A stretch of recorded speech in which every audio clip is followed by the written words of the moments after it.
সুশাসন ও শক্তিশালী অর্থনীতি গড়ে তোলা এই মুহূর্তে মূল লক্ষ্য বলে মন্তব্য করেছেন অন্তর্বর্তী সরকারের প্রধান উপদেষ্টা ডক্টর মোহাম্মদ ইউনুস। শুক্রবার নিউ ইয়র্কে জাতিসংঘের সাধারণ পরিষদের ৭৯তম অধিবেশনে দেয়া ভাষণে এই মন্তব্য করেন প্রফেসর ইউনুস। বাংলায় দেয়া ভাষণে নতুন বাংলাদেশ বিনির্মাণে সহায়তা চাইলেন তিনি। এছাড়া জাতিসংঘের ভাষণে ভয় ভীতিহীন নির্বাচনের অঙ্গীকার করেছেন অন্তর্বর্তী সরকারের প্রধান। বিস্তারিত রিপোর্টে। নিউ ইয়র্ক স্থানীয় সময় সকাল 10টায় জাতিসংঘ সদর দপ্তরে জেনারেল অ্যাসেম্বলি হলে সাধারণ আলোচনায় ভাষণ দেন ডক্টর মোহাম্মদ ইউনুস।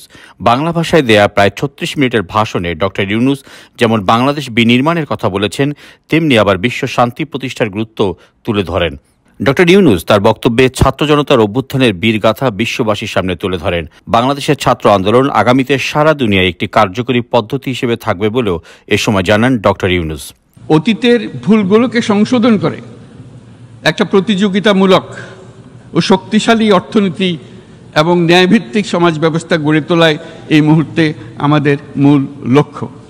অন্তর্বর্তী সরকারের প্রধান উপদেষ্টা ডক্টর মোহাম্মদ ইউনুস বাংলাদেশের মুক্তি ও গণতান্ত্রিক আকাঙ্ক্ষাকে বাস্তবে রূপ দিতে বিশ্ব সম্প্রদায়কে নতুনভাবে সম্পৃক্ত হবার আহ্বান জানান।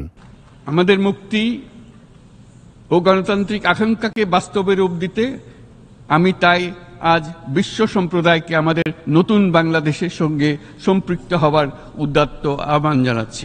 এ সময় যথাসময়ে নির্বাচনের অঙ্গীকার পুনর্ব্যক্ত করেন ডক্টর মোহাম্মদ ইউনুস।